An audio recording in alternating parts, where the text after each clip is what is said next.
پچھلے لیکچر کے اندر سر نے افلاطون کے نظریہ علم کو بیان کیا کہ کس طرح انسان کے اندر پہلے ہی علم جو ہے وہ داخل ہوتا ہے اور خارجی ذرائع سے پھر اس کی یاد دہانی اس کو ہوتی ہے. اور اس طرح سر نے جو ہے افلاطون کے مختلف افکار کو بھی بیان کیا، اس کے نظریات کو، اور یہ بھی بتایا کہ اس کو پڑھنے کا طریقہ کیا کرونولوجیکل آرڈر کے اندر. تو آج کے اس ایپیسوڈ کے اندر سر سے ہم سیکھیں گے کہ پلیٹو کی جو میٹا فزکس ہے وہ کیا ہے اور پلیٹو کس طرح اس کو بیان کرتا ہے، یعنی افلاطون کی مابعد الطبیعیات کے بارے میں آج ہم سر کے ساتھ گفتگو کریں گے. تو سب سے پہلے ہم اپنے نہایت ہی محترم استاد سر فہد محمود سوختہ صاحب کی خدمت میں سلام پیش کرتے ہیں. السلام علیکم سر، کیسے ہیں آپ؟ وعلیکم السلام. وعلیکم السلام. محبت ہے آپ کی. افلاطون جو ہے وہ جو نظریہ علم، جو تصور علم پیش کرتے ہیں وہ یاد دہانی کا ہے، اور جو تصور وجود پیش کرتے ہیں اس کو اگر ہم ان کی زبان میں بولیں تو تھیوری آف فارمز اس کو کہنا چاہیے. اور اس کے لیے وہ جو طریقہ کار وہ اپنی تھیوری آف فارمز سمجھانے کے لیے استعمال میں لاتے ہیں وہ ایک الیگری آف دا کیو کا معاملہ ہے، نظریہ ہے. تو یہی دو چیزیں جو ہیں وہ ہم ان کو سمجھنے کی کوشش کریں گے، اور افلاطون کیسے ان کو واضح کرتے ہیں ان کو سمجھنے کی کوشش کریں گے. فارم جو ہے وہ ہمارے لیے، ہم جب جدید انداز میں اس پہ گفتگو کرتے ہیں تو ہم فارم ساخت کو کہتے ہیں، یعنی کسی چیز کا جو سٹرکچر ہے اسے ہم فارم کہتے ہیں. لیکن افلاطون اس کو ایک خاص پیراڈائم، ایک خاص طریقے سے استعمال کرتا ہے، جس کی بنیاد پر اسی تھیوری کو تھیوری آف آئیڈیاز بھی کہہ دیا جاتا ہے. کیونکہ جو فارم جس طرح سے وہ مستعمل رکھتا ہے اپنی فلسفی میں، اس میں یہی نظر آتا ہے کہ وہ ایک تصور کو فارم کہتا ہے. تو theory of ideas, theory of forms, یہ ہم دونوں نام اس کو دے رہے ہوں گے. ان میں کچھ تھوڑی بہت تفریق موجود ہے لیکن وہ بالکل باریک بینی کا کام ہے جو ضروری نہیں ہے. تو تھیوری آف آئیڈیا یا تھیوری آف فارم ہے کیا؟ جو ہمارے پاس نالج کا اس کا علم تصور ہے وہ کیا تھا کہ جی نالج اے پرائری ہوتی ہے. چیزیں اپنی ایگزسٹنس اور اپنی نالج میں آ جانے سے، ہماری نالج میں آ جانے سے پہلے ہمارے اندر ہوتی ہیں. یعنی یہ کہ ہم یاد کرتے ہیں چیزوں کو، تھیوری آف ریممبرنس کے نام سے وہ ہم نے اس کو سمجھا تھا. اسی طرح ایک اور دو تین بحثیں ہیں، ٹھیک ہے. مثلا ایک بحث ہے کہ کیا چیز کی ایسنس پہلے وجود پذیر ہوتی ہے، موجود ہوتی ہے، یا چیزوں کی ایگزسٹنس پہلے آتی ہے. ٹھیک ہے. تو تمام قدیم اور روایتی جتنا بھی فلسفہ ہے وہ ہمیشہ اسینشلزم پر کھڑا رہا، یعنی یہ کہ چیزوں کا کوئی جوہر ہوتا ہے، کوئی چیزوں کی ایسنس ہوتی ہے جو پریسیڈ کرتی ہے ایگزسٹنس کو، یعنی پہلے ایسنس ہوتی ہے اور پھر اس چیز کی ایگزسٹنس آتی ہے. لیکن پھر ہمارے پاس ایگزسٹنشلزم کی فلسفی آئی اور پہلی بار یہ کہنا شروع کیا گیا کہ ایگزسٹنس پریسیڈز ایسنس، کہ چیزیں جو ہیں ان میں وجود پہلے آتا ہے اور پھر ان چیزوں کا جوہر جو ہے وہ ایگزسٹنس خود پیدا کرتی ہے. یعنی یہ کہ ایگزسٹنشلزم والے یہ کہتے ہیں کہ شے کا کوئی معنی نہیں ہے، کسی وجود کا کوئی جوہر نہیں ہے، کوئی معنی نہیں ہے، ایک اٹر سٹیٹ آف میننگ لیسنس ہے. ہاں یہ کیا جا سکتا ہے کہ وجود جو ہے، یعنی جو ایگزسٹنس ہے، یعنی ہمارا شعور اور ہم میننگ جنریٹ کر لیں، یعنی معنی اپنے لیے تشکیل کر لیں. اگر ہمیں لائف میننگ لیس لگتی ہے، جو کہ ہے ایگزسٹنشلسٹ کے نزدیک کہ لائف میننگ لیس ہے، like any other thing every thing is meaning less, life بھی میننگ لیس ہے، تو لائف کو خود سے کوئی میننگ ہم دے سکتے ہیں. یعنی ہم لائف کی کوئی ایسنس اپنے لیے ڈیفائن کر لیں. جس طرح میتھ آف سیسیفس جب البرٹ کیمو لکھتا ہے تو وہ کہتا ہے one must think of Sisyphus to be happy, کہ سیسیفس اپنے اس عذاب میں، اس وہ جو بولڈر لے کر اوپر جا رہا ہے پہاڑ کے اور پھر اتر رہا ہے اور پھر جا رہا ہے، وہ اس میں خوش ہے کیونکہ اس نے اپنی لائف کو یہی میننگ دے دی ہے. تو یہ بھی ایک پریسیڈنس کی بحث ہے. اسی طرح نالج میں جب ہم نے دیکھا افلاطون کے تو ہم نے ایک پریسیڈنس کی بحث دیکھی کہ پہلے کیا ہے، کیا نالج اے پرائری ہے یا اے پوسٹیریری ہے. اسی طرح ایک شے کے وجود اور اس کے وجود کا جو تصور ہے، اس کے اندر پریسیڈنس کس کو حاصل ہے، اس کی بھی بحث چھڑ گئی جو کہ افلاطون نے چھڑی. افلاطون کے نزدیک جو شے کا تصور ہے وہ پہلے آتا ہے اور شے بعد میں آتی ہے. یعنی ایک وجود جب کوئی چیز تشکیل پاتی ہے، بنتی ہے یا وجود میں آتی ہے، تو اس کا تصور کہ وہ کیسی ہے وہ پہلے سے وجود پذیر ہوتا ہے۔ اگین ہمیں جب بھی افلاطون کو پڑھنا پڑتا ہے، ہمیں ساتھ ساتھ افلاطون پر کی گئی جو پہلی کرٹیک ہے، یعنی ارسطوٹل کی طرف سے کی گئی کرٹیک، اس کو بھی سامنے رکھنا پڑتا ہے۔ ارسطو صاحب یہ کہتے ہیں کہ شے پہلے وجود میں آتی ہے اور پھر اس کا تصور جو ہے وہ ابھرتا ہے۔ اب اگین میں اس لیکچر میں بھی، جیسے پچھلے لیکچر میں ہم نے تھوڑی سی گفتگو اس نوعیت سے کی تھی کہ اسلامک جو پوائنٹ آف ویو ہے، اس کے نزدیک زیادہ شیخ الاکبر ہمارے ارسطو صاحب بیٹھتے ہیں یا اصل میں افلاطون بیٹھتا ہے، تو اس پہ تھوڑی سی مزید گفتگو آج اس ایمبٹ میں بھی کی جائے گی، کیونکہ وجود پر اوبویسلی ہمارا مذہب بھی ایک پورا میٹافزیکل ویو پوائنٹ رکھتا ہے، اونٹولوجیکل ویو پوائنٹ رکھتا ہے۔ اچھا، تو افلاطون کے نزدیک چیزوں کا یا شے کا تصور شے کے وجود سے پہلے ہے۔ اس کا معنی کیا ہوا؟ افلاطون اس کی مثال اس طرح سے دیتا ہے کہ اگر ایک بڑھئی ایک کرسی بنانا چاہتا ہے تو کرسی بنانے سے پہلے اس کے ذہن میں ایک تصور ہوگا کہ میں کرسی کہتا کس کو ہوں، اور پھر وہ ویسی کرسی بنائے گا، ٹھیک ہے؟ یا یہ کہ ایک فارم اس کے ذہن میں ہوگی، اس لیے اس کو تھیوری آف فارمز بھی کہا جاتا ہے، کہ ایک فارم، ایک ساخت اس کے ذہن میں ہوگی کرسی کی، کہ جس کو وہ کرسی کہتا ہے، اس ساخت کے ساتھ تصور جڑا ہوگا اس کا کرسی کا، یعنی اس کا کانسیپٹ آف یا آئیڈیا آف چیئر اس سٹرکچر یا اس فارم آف ووڈ کے ساتھ جڑا ہوگا جسے وہ چیئر کہتا ہے، کہ لکڑی کو اس ساخت میں ڈھال دینے سے میں ایک کرسی بنانے میں کامیاب ہو جاؤں گا۔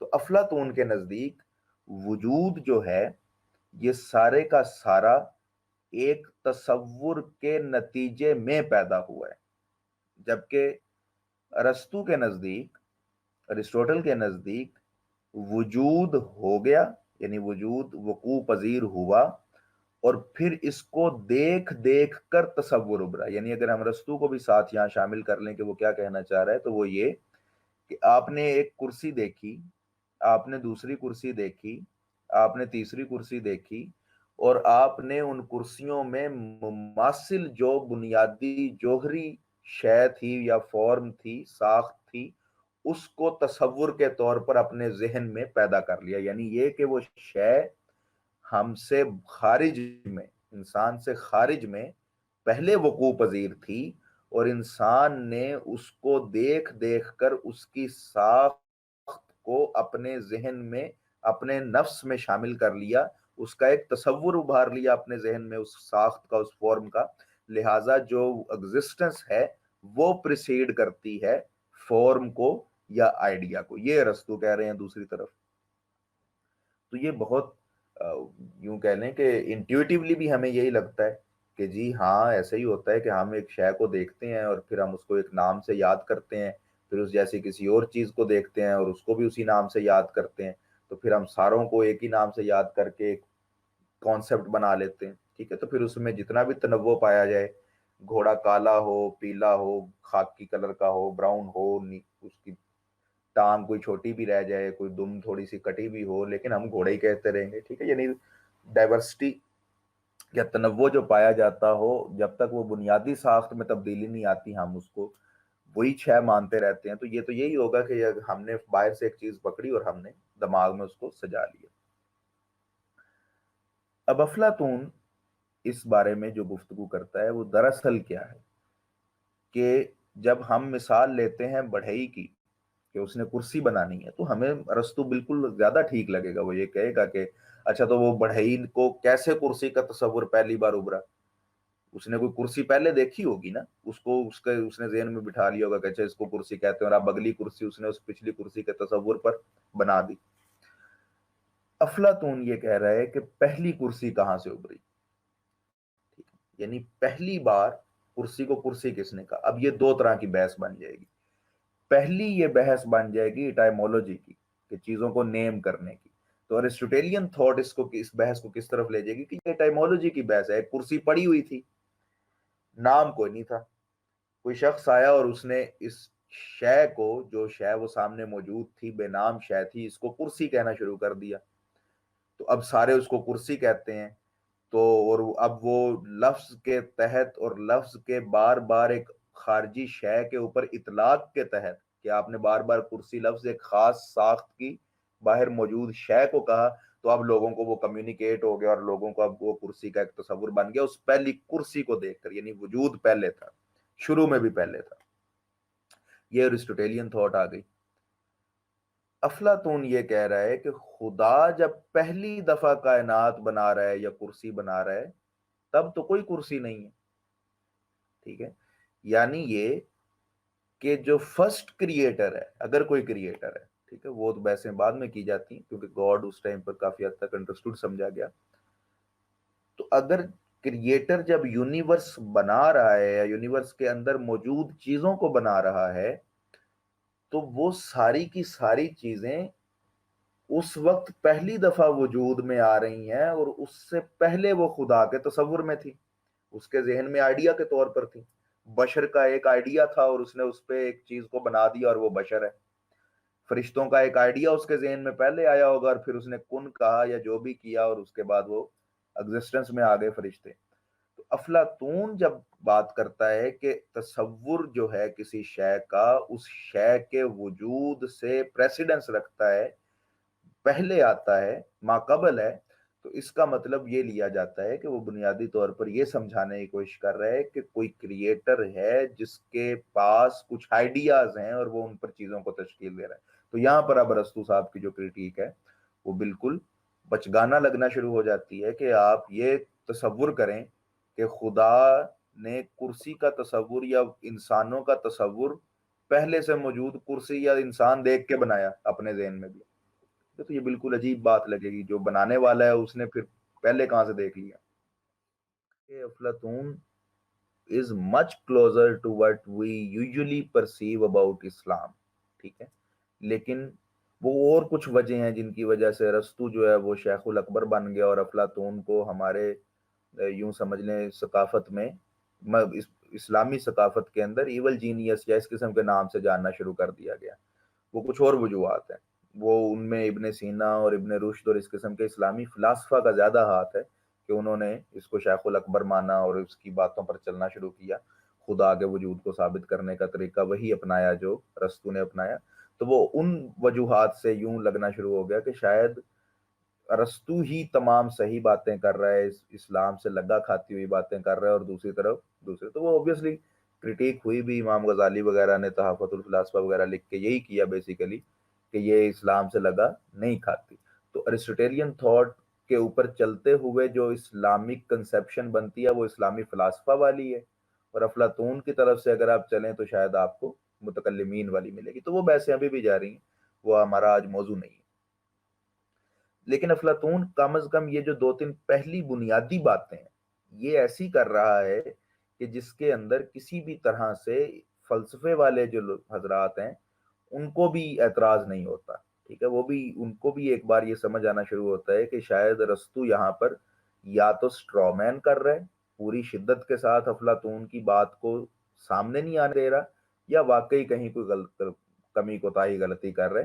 کیونکہ اٹ از ویری کلیئر کہ جب آپ افلاطون کو پڑھتے ہو تو وہ بیسیکلی یہ کہہ رہا ہے کہ کوئی بنانے والا تصور لے کر موجود تھا اور اس نے اس تصور پر اشیاء کو بنایا. ایسا ہو ہی نہیں سکتا کہ اس نے پہلے چیزیں بنا دیں اور پھر ان کا تصور اپنے ذہن میں انڈیلنا شروع کر دیا. اب اس کی ایک اور مثال سے میں اگر واضح کرنا چاہوں تو وہ یہ کہ اگر آپ اس طرف سے آئیں کہ چیزیں جی موجود ہیں اور ان کا تصور ڈفرینٹ بن رہا ہے، تو اس قسم کی چیزوں کی سمجھ نہیں آتی کہ ہمارے پاس جیگوار اور تیندوا یعنی لیپرڈ اور ٹائیگر، ان سب میں، اور چیتا بھی ایون اگر آپ شامل کرنا چاہیں تو کر لیں، ان سب کے علیحدہ علیحدہ نام موجود ہوں. سائنٹیفکلی تو چلیں ہو سکتا ہے کہ بہت بعد میں سائنٹیفک میتھڈ نے ڈیفینیشن یہ رکھ دی کہ ڈفرینٹ اسپیشی جو ہے وہ ڈفرینٹ اسپیشی جی سیکشل ریپروڈکشن کے تھرو ہم اس کو ڈفرینشیٹ کرتے ہیں. اگر وہ آپس میں کر سکتے ہیں تو ٹھیک ہے، نہیں کر سکتے تو نہیں کر سکتے. اور سیکشل ریپروڈکشن سے پیدا ہونے والے آف اسپرنگ خود بھی آگے سیکشل ریپروڈکشن کر سکتے ہو، یہ بھی ایک ضروری چیز ہے. ورنہ کراس بھی ہوتے رہتے ہیں. اچھا، لیکن یہ کہ ان چیزوں کی ان کی جتنی مماثلت ہے آپس میں، اتنی مماثلت سے زیادہ تنوع رکھنے والی چیزوں کو ہم ایک نام سے یاد کیے جا رہے ہوتے ہیں. ٹھیک ہے، یعنی یہ کہ بہت سے جاندار یا ایک ہی اسپیشی میں کاؤنٹ کرنے والے جن چیزوں کو ہم ایک ہی اسپیشی میں کاؤنٹ کرتے ہیں، ان کی فزیکل مینیفیسٹیشن، ان کی فریمنگ دیکھ لی جائے تو وہ زیادہ مختلف ہوتی ہے. مثال میں یہ دیتا ہوں، 6 فٹ کا آدمی یا ایون 7 فٹ کا آدمی اور 2.5 فٹ کا آدمی جو ہے وہ 10 گنا زیادہ مختلف ہے ایک دوسرے سے شکل و شباہت میں.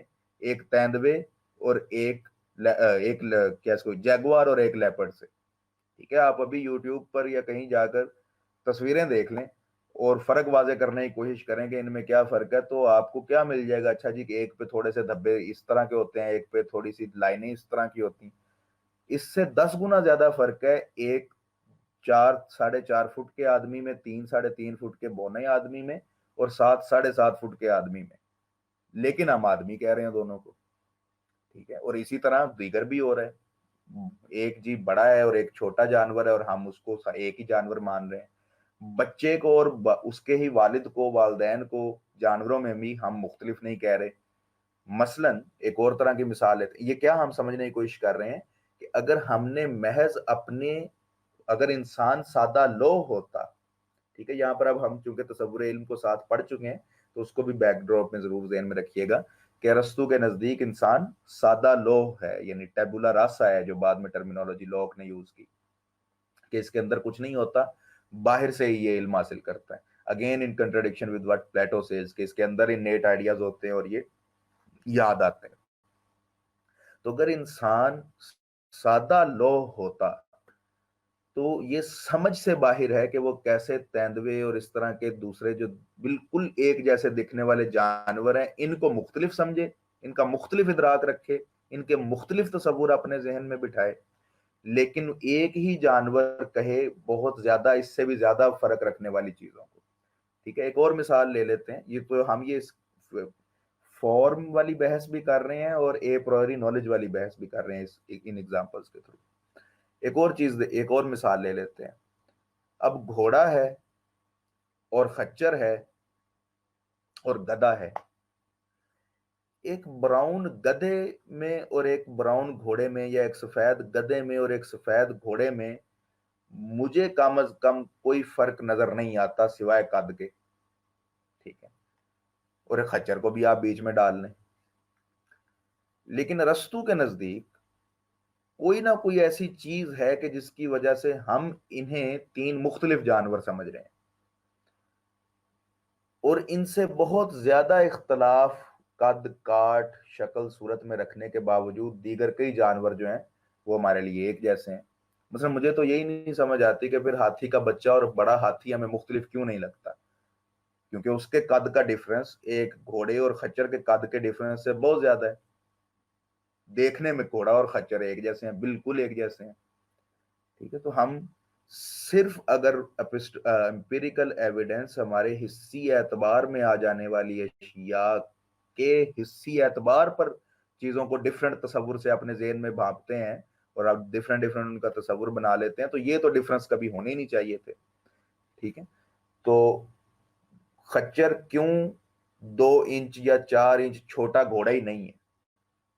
یہ سائنٹیفک ایویڈنس تو بہت بعد میں آیا کہ جی یہ اور چیز ہو رہی ہے اور وہ اور چیز ہو رہی ہے. یہ تو بہت بعد کی چیزیں ہیں. تو ان سے بھی یہ واضح ہونا شروع ہوا کہ کہیں نہ کہیں کوئی ایسا میکینزم ہے جہاں پر تصور پہلے ہے اور وہ یاد آ جاتا ہے باہر سے. اب اس کو میں ایکچولی اس لیے ابھی تک میں اسلام کی طرف نہیں آیا تھا کہ میں یہ سارا سمجھا کر پھر اسلام کے ساتھ اس کی مماثلت لانے کی کوشش کر رہا تھا کہ یہاں پھر وہ سمجھ آتا ہے کہ حضرت آدم کو جب بھیجا گیا اور فرشتوں نے سجدہ کیا تو وہ کیا شے تھی جس نے سجدے پر مجبور کر دیا؟ کہ حضرت آدم کو نام سکھا کر بھیجے. ٹھیک ہے، جس سے ہم یہ تعبیر بھی کرتے ہیں کہ اوورال علم دے کر بھیجا چیزوں کا. وہیں پر اگر یہ ڈیوائیڈ کر دی جائے شروع میں کہ یہ چیز یہ ہے، یہ چیز یہ ہے، اس میں سائز کے چھوٹے بڑے ہو جانے سے، اس میں شکل و شباہت میں آ جانے والے تنوع سے کوئی فرق نہیں پڑتا، اس کا یہی نام ہے، اور وہ